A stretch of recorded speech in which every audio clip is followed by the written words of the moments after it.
एक बार की बात है, पूजा नाम की औरत गांव में अकेली रहा करती थी। उसका किसी भी गांव वाले से नहीं बनती थी।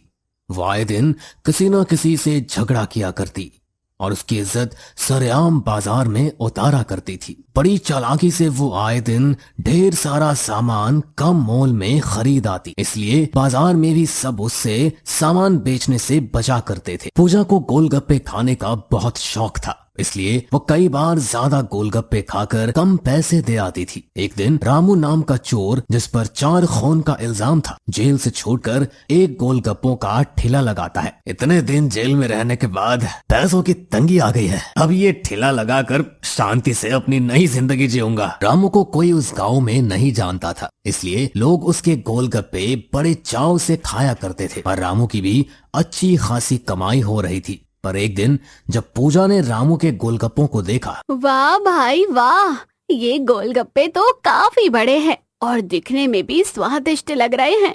क्यों ना मुफ्त में कुछ खा लिया जाए। पूजा ठेले के पास चली जाती है और रामू उसकी प्लेट भी लगा देता है। लोग आते जाते रहते हैं, पर पूजा खाए ही जा रही थी। इस औरत ने तो काफी गोलगप्पे खा लिए हैं, जरूर मेरी अच्छी खासी कमाई होगी आज। बस बस बहुत हो गया आज के लिए, इतना ही। पूजा बिना पैसे दिए वहाँ से जाने लगती है। अरे बहन जी, आपने तो पैसे ही नहीं दिए। रामू की बात सुनकर पूजा उस पर चिल्लाने लगती है। मैंने तो पैसे दे दिए थे, तुम मुझसे फिर पैसे मांग रहे हो? अरे तुमने कोई पैसे नहीं दिए, शांति से मेरे पैसे निकालो। रामू और पूजा में बहस हो जाती है, पर इस बार पूजा सारे हदों को पार कर रामू की इज्जत पूरे बाजार में उछालने लगती है। ये आदमी पैसे लेकर मुझसे फिर से पैसे मांग रहा है। ये एक नंबर का चोर है, जरूर इसने गोलगप्पों में भी कुछ मिलाया होगा। मेरे पेट में भी दर्द शुरू हो गया। लोगों ने पूजा की बातों पर विश्वास कर लिया और उस दिन के बाद सभी अपने अपने बच्चों को रामू के पास से गोलगप्पे खाने से मना करने लगे, जिससे दिन ब दिन रामू का काम ठप पड़ने लगा। ये सब उस चुड़ैल पूजा की वजह से हुआ है। एक तो मैं अच्छा बनने की कोशिश कर रहा था, ऊपर से उसने मेरी इन कोशिशों पर भी पानी फेर दिया। अब देखना, मैं वो करूंगा जिसमें मैं अच्छा हूँ। रामू एक शाम अपना ठेला लगाकर पूजा के घर से गुजर रहा होता है कि तभी पूजा की नजर रामू पर पड़ती है। क्यों रामू, मजा आया ना? रामू को ये सुनकर बहुत गुस्सा आता है, पर वो शांत रहता है। मुझसे ही गलती हो गई है, मैं नहीं जानता था कि मेरी एक गलती का अंजाम इतना बुरा होगा। अब मैं ये ठेला बंद करके अपने गांव लौट जाऊंगा। पर क्या तुम मेरी इज्जत के लिए एक काम करोगी? मेरे प्यारे रामू, अब तुमने इतने गोलगप्पे खिलाए हैं तो इतना काम तो कर ही सकते हो ना। बताओ भला कौन सा काम? तुम एक वीडियो में ये बोल दो कि मेरे गोलगप्पे अच्छे हैं और मैं बस उस दिन मजाक कर रही थी। वो क्या है ना, पास के गांव के लोग भी मुझे नापसंद करने लगे हैं। कम से कम उन लोगों की तो ये गलतफहमी दूर हो जाएगी। ये तो मैं कर दूंगी, पर मुझे इसके बदले क्या मिलेगा? तुम चाहो तो मेरे सारे गोलगप्पे खा लो। पूजा को ये सौदा अच्छा लगता है और वो वीडियो रिकॉर्ड करके रामू को दे देती है और बदले में रामू पूजा को ढेर सारे गोलगप्पे खिला देता है। बस बस रामू, आज तो मजा ही आ गया, अब बस। पर रामू पूजा को गोलगप्पे खिलाए जाता है। अरे अरे रामू बस।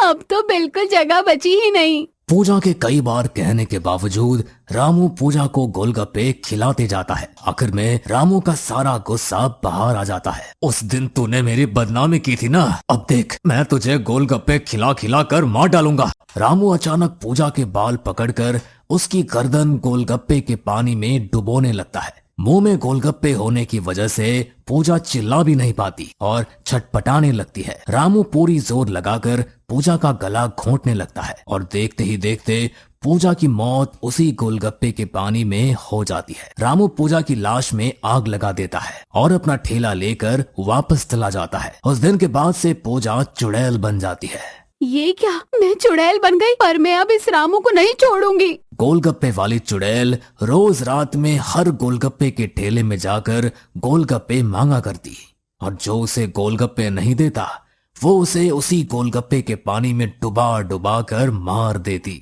आए दिन कोई न कोई गोलगप्पे के ठेले पर मरा मिलता। एक दिन गांव के सरपंच ने मीटिंग रखवाई। सरपंच जी, अब तो कुछ करना ही होगा, वरना ये चुड़ैल किसी दिन हमें भी मार देगी। मैं इस बारे में कुछ विचार करता हूं, पर अभी के लिए सारे गोलगप्पे वाले कुछ दिन गोलगप्पे नहीं बेचेंगे। सरपंच के कहने के बाद कोई गांव में गोलगप्पे नहीं बेचने लगा, जिससे चुड़ैल काफी गुस्सा हो गई और रात में गांव के सभी घरों में दस्तक देने लगी। गोलगप्पे दो मुझे। चुड़ैल से परेशान होकर सारे गांव वाले अपने अपने घरों से निकलना बंद कर दिए और जो भी रात में दरवाजा खोलता चुड़ैल उसे मार डालती। सरपंच आए दिन चुड़ैल की हरकतों से तंग आकर एक तांत्रिक के पास पहुंचता है। बाबा, मैं आपकी मदद चाहता हूँ। मुझे सब पता है, ये पूजा ही है जिसकी बड़ी बेरहमी से कत्ल कर दिया गया था। क्या पूजा? पर मैंने तो सुना वो गांव छोड़कर चली गई है। उसका तो एक वीडियो भी वायरल हुआ जिसमें वो रामू से माफी मांग रही थी। ये सब उस रामू का किया धड़ा है, उसी ने पूजा का कत्ल किया है। अब वो चुड़ैल सबको तब तक मारेगी जब तक रामू उसके हाथ नहीं आ जाता। तो बाबा, हम करें तो करें क्या? कैसे भी करके रामू को चुड़ैल के हवाले कर दो, वो पीछा छोड़ देगी। सरपंच तांत्रिक की बात सुनकर और पंचायत आयोजन करता है जिसमें सारे गांव वाले शामिल होते हैं। रात हो जाती है, सारे गांव वाले हर रोज की तरह अपने खिड़की दरवाजे बंद कर देते हैं और सरपंच एक पेड़ के नीचे शराब की बोतल लेकर रामू को बुलाते हैं। रामू सरपंच की चाल समझ नहीं पाता और सरपंच से दुख दर्द बांटने लगता है और शराब पीने लगता है। देखते ही देखते रामू पूरी बोतल गटक जाता है और नशे से चूर हो जाता है। तभी सरपंच पास के घर में छुप जाता है और चुड़ैल वहाँ आ जाती है। रामू, रामू, मुझे भूल गए क्या? रामू चुड़ैल को देखकर हक्का बक्का रह जाता है और उसका सारा नशा उतर जाता है। पूजा, पूजा, मुझे माफ कर दो। मेरी इतनी बदनामी के बाद भी मैं चुप था, और अगर तू अभी जिंदा होती मैं तुझे वापस मार डालता। ये सुनकर चुड़ैल और गुस्से में आ जाती है और रामू को बहुत बुरी तरह मार डालती है, जिससे उसकी आत्मा को शांति मिल जाती है।